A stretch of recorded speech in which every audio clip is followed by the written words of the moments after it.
మున్సిపాలిటీలో పోటీ చేసే సింహం గుర్తుపై అభ్యర్థులను గెలిపించి మార్పుకు శ్రీకారం చుట్టాలని all India forward black party chairman అభ్యర్థి కొలిపాక శ్రీనివాస్ ఏఎంఎల్ తెలుగు న్యూస్ ద్వారా పెద్దపల్లి పట్టణ ప్రజలకు తెలిపారు. ఈ సందర్భంగా శ్రీనివాస్ మాట్లాడుతూ హామీలు అమలు చేయలేని కాంగ్రెస్, ప్రశ్నించలేని బీఆర్ఎస్, బీజేపీలను ఓడించి బుద్ధి చెప్పాలన్నారు. మోసపోతే గోసపడతామని ప్రజల పక్షాన ప్రశ్నించే సింహం గుర్తు అభ్యర్థులను గెలిపించాలన్నారు.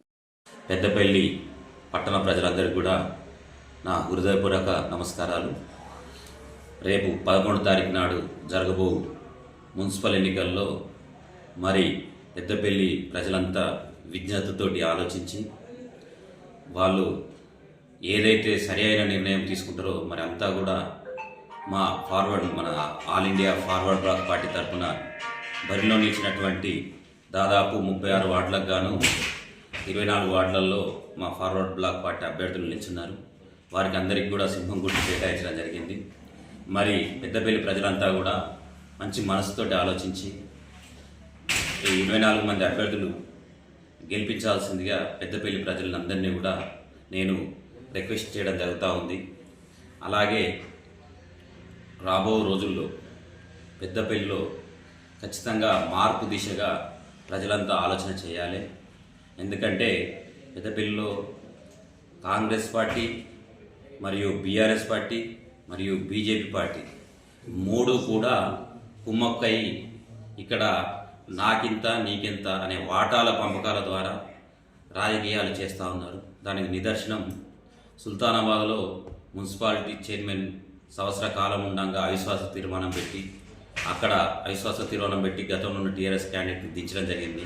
కానీ పెద్దపల్లికి వచ్చేసరికి మరి మాజీ ఎమ్మెల్యే గారి సొంత కోడలు చైర్మన్గా ఉండి అవిశ్వాసం పెట్టే అవకాశం ఉన్నా కూడా అవిశ్వాసం మేము పెడతామని చెప్పినా కూడా ఇక్కడ ఉన్నటువంటి స్థానిక కాంగ్రెస్ పార్టీ ఎమ్మెల్యే గారు ఆ అవిశ్వాసం పెట్టకుండా అడ్డుకొని మరి వారికి ఫేవరబుల్గా నడుచుకోవడం జరిగింది.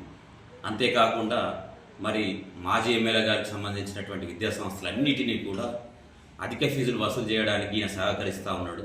మరి ఏం లోపాయికార ఒప్పందం జరిగిందో ప్రజలంతా గమనించాలి. ఈరోజు జరుగుతున్నటువంటి మున్సిపల్ ఎన్నికల్లో కూడా బీఆర్ఎస్ పార్టీ నుంచి బలమైన అభ్యర్థుల్ని కాకుండా బలహీనంగా ఉన్నటువంటి అభ్యర్థులకే బీఫామ్లు ఇవ్వడం జరిగింది. నాకు తెలిసినంత వరకు బీఆర్ఎస్ పార్టీ బీఫామ్లన్నీ కూడా కాంగ్రెస్ పార్టీ ఎమ్మెల్యే గారి క్యాంప్ ఆఫీస్ నుంచి పోయిన లిస్టే బీఆర్ఎస్ పార్టీ అధికారికంగా ప్రకటించడం జరిగిందని నేను అనుకుంటా ఉన్నాను. ప్రజలంతా కూడా కొట్లాడేవాడు, ప్రశ్నించేవాడు లేకపోతే పెద్దపల్లి నడికి రోడ్లో పెట్టి అమ్మేస్తారు వీళ్ళు కాంగ్రెస్ పార్టీ వాళ్ళు. ఎందుకంటే కాంగ్రెస్ పార్టీ ఇచ్చినటువంటి ఏ ఒక్క హామీ కూడా ఇంతవరకు నెరవేర్చలేదు. మహిళలకు మహాలక్ష్మి పథకం కింద కోటేశ్వరులను ఎత్తా అని చెప్పేసి నెలకు 2500 రూపాయలు ప్రతి మహిళకి ఇస్తామని చెప్పేసి, ఆడబిడ్డలకు ఇస్తామని చెప్పేసి ఇచ్చిన మాట తప్పినటువంటి కాంగ్రెస్ పార్టీకి ఎందుకు ఓటేయాలని ఒకసారి మీరు మనస్ఫూర్తిగా ఆలోచించుకోవాలి. 2500 ఇస్తామన్నారు, ఇయ్యలేదు. 4000 పెన్షన్ ఇస్తామన్నారు, ఇయ్యలేదు. 15,000 రూపాయలు రైతు బంధు ఇస్తామన్నారు, ఇయ్యలేదు. బోనస్ బోగస్ అయిపోయింది. 500 క్వింటాలకు 500 క్వింటాలకు ఎక్స్ట్రా బోనస్ కింద ఇస్తామని చెప్పేసి బోగస్ మాటలు మాట్లాడింది. అది మాట తప్పిండ్రు. మరి కళ్యాణ లక్ష్మి కింద తులం బంగారం ఇస్తామని చెప్పేసి అదే 1,00,000 రూపాయలు, గతంలో ఉన్న 1,00,000 రూపాయలకు ₹1 కూడా ఇవ్వడం లేదు. అది కూడా పెళ్ళైనాక 6 నెలలకు కానీ ఆ కళ్యాణ లక్ష్మి ఆఫీసులో కొంటూ తిరగంగా అది రావడం జరుగుతూ ఉంది. అది కూడా పూర్తి స్థాయిలో రావడం లేదు. 100 పెళ్ళిళ్ళు అయితే అందులో 50 మంది సోదరిమణులకు వస్తున్నాయి. కనుక ఇవన్నీ ప్రజలంతా ఒక్కసారి విజ్ఞతతో ఆలోచించి కాంగ్రెస్ పార్టీ వాళ్ళు వస్తే నిలదీయండి. 2500 బాకీ, నెలకు 2500 తోటి మనకు 25 నెలల నుంచి 62,500 బాకీ ఉన్నారు.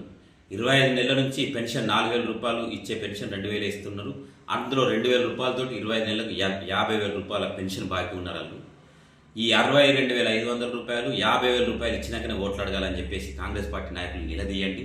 అలాగే ఇక్కడ గతంలో మాజీ ఎమ్మెల్యేగా ఉన్నప్పుడు ఇప్పుడు ప్రస్తుత ఎమ్మెల్యే అవినీతి అక్రమాలు జరిగినాయి, మట్టి అమ్ముకున్నారు, రేకులు అమ్ముకున్నారు, ఇసుక అమ్ముకున్నారు అని చెప్పి మరి ఏదైతే విమర్శలు చేసిండో మరి ఈరోజు అదే ఎమ్మెల్యే మట్టి అమ్ముకుంటాడు, ఇసుక అమ్ముకుంటాడు, అన్ని అమ్ముకుంటాడు. ఈ మాజీ ఎమ్మెల్యే నిలదీయట్లేదు, ఆ ఎమ్మెల్యేను ప్రశ్నించట్లేదు. కనుక రాబో రోజుల్లో పెద్దపల్లిని నడి బజార్లో పెట్టి అనా పైసలకు అమ్మే ఆలోచన చేస్తూ ఉన్నారు. ఆయనది ఈ మండలం కాదు, ఈ టౌన్ కాదు, ఈ ఊరు కాదు. ఇప్పుడు గెలిచిన ఎమ్మెల్యేది సుల్తానాబాద్ మీద ప్రేమ ఉంటుంది. సుల్తానాబాద్ మండలానికి రేపు బైఫర్కేషన్ అయితే సుల్తానాబాద్ పోయే ఆలోచన ఆయన ఉన్నాడు కనుక మన పెద్దపల్లి నాశనం చేసిపోవాలని డిసైడ్ అయ్యిండు.